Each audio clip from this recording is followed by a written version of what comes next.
একটা ভিডিও উপস্থাপন করছি, সেটার শিরোনাম বলা যায় উল্টা স্রোত।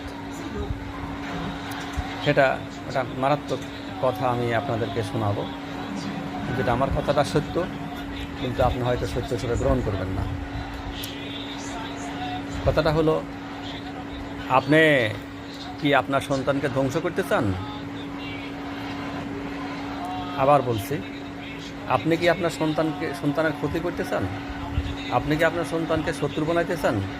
আপনি কি আপনার সন্তানকে বলদ বানাইতে চান? আপনার সন্তানকে আপনি কি গলা টিপে হত্যা করতে চান? তাইলে আর কিছুই করা দরকার নেই, বাংলাদেশের কেজি স্কুলে ভর্তি করে দেন।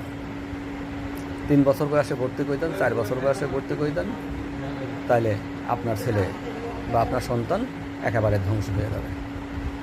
এদেশের কেজি স্কুলের সন্তানরা মানুষ হচ্ছে না।